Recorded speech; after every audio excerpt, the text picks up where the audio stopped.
Boa tarde. Bom, vamos agora iniciar o seminário, né, que foi preparado para vocês nessa socialização. E o nosso tutor é o professor Rafael Matos Vital. E neste grupo que vai ser apresentado, os componentes são a Kelly, a Roseli, que está aqui, que dá para vocês verem ali, a Stephanie também, e eu, a Sueliana. Bom, nosso tema, entre os temas que deram para a gente, né, a gente escolheu a interpretação textual na tradução literária para falar. E um pouquinho da nossa introdução, né, que o objetivo principal do nosso trabalho é demonstrar a aplicação, né, prática dos conteúdos estudados durante todo o semestre atual, né, estabelecendo uma conexão entre a teoria e a prática. Então, o tema escolhido foi esse, por nós. Boa tarde, meu nome é Stephanie. Aqui em parte da fundamentação teórica, né, a gente tem toda a questão que envolve o tradutor literário na sua função, né, em profissão, onde ele deve estar atento aos detalhes, à estrutura das frases, a escolha das palavras e além da compreensão profunda com questão das referências culturais, históricas, que possam estar presentes, né, em uma obra literária, na obra original. Então, muito importante levar em consideração sempre todas as expressões idiomáticas, toda a parte de cultura localizada do país, todos os costumes, né? Tudo isso pode levar a atenção do tradutor na hora de estar fazendo o seu trabalho. E, bom, em geral, a tradução literária é uma prática bem complexa, né? Ela permite a apreciação, disseminação da literatura em diferentes culturas e desempenha um papel fundamental na preservação e na interconexão das tradições literárias ao redor do mundo, exigindo as habilidades especiais e um profundo compromisso com a fidelidade e a qualidade artística da obra original. Nesse próximo slide, a gente tem aqui um gráfico onde a gente consegue representar aqui as 10 obras literárias mais traduzidas no mundo. E o que a gente consegue notar aqui, algo em comum, algo que todas elas têm em comum, é o fato de que todas elas são obras fantasiosas, né? Então, a tradução é um campo que ele exige fidelidade no momento em que é exercida a tradução. E essa tradução ela passa a ser um desafio quando é necessário interpretar não só as questões idiomáticas, como também aquilo que se passa na cabeça do autor quando ele estava escrevendo a obra, né? O que se passou na cabeça do autor quando ele estava escrevendo a obra.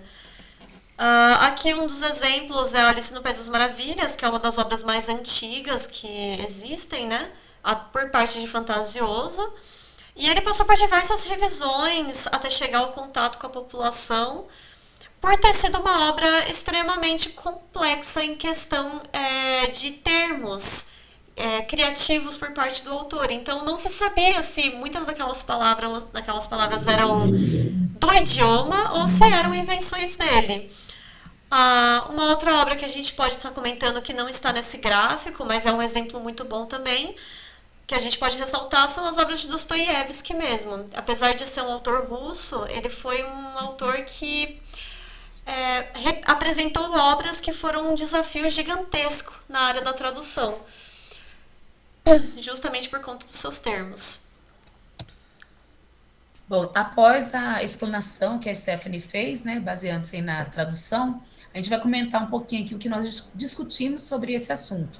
Então, com base no que analisamos e discutimos sobre a tradução literária, o papel fundamental do tradutor é trazer uma tradução personalizada, de acordo com o público-alvo, lembrando que não devemos fugir do contexto e utilizar as expressões idiomáticas de acordo com a região a qual o texto será entregue. De acordo com o que já foi dito, podemos ressaltar que cada tradutor possui sua assinatura, pois cada proposta de tradução de uma obra literária é uma espécie de bagagem cultural que o tradutor carrega. E, no geral, cada tradução é um novo texto, uma nova expressão, um novo significado. Para concluir o que a gente já havia conversado, né?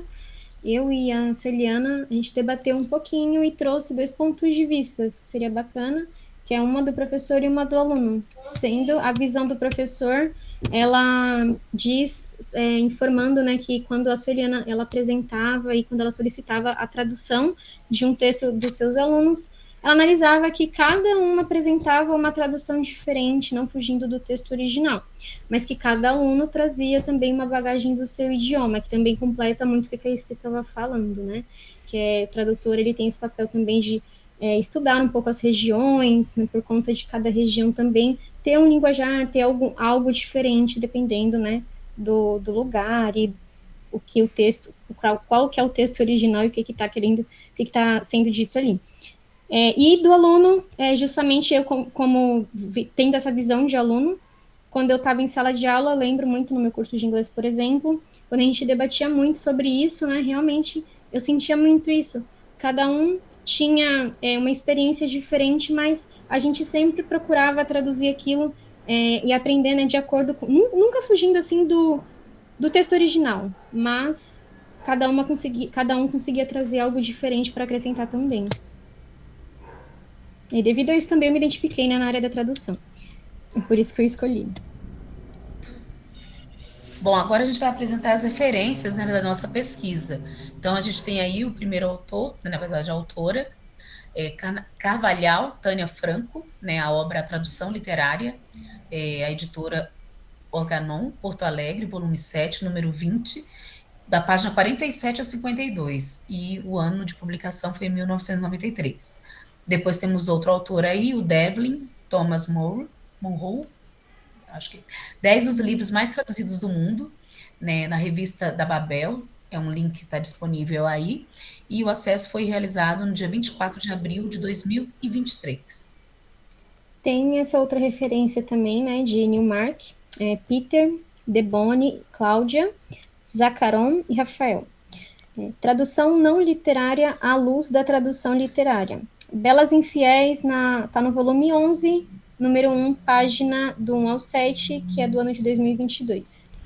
E por fim, nós temos Paganini, Carolina, Tradução e Interpretação, uma perspectiva hermenêutica, na revista Scientia Traductionis, do ano de 2006. Muito obrigada. Finalizamos, Boa noite então. Muito boa noite, gente. Boa Obrigada. noite, obrigada.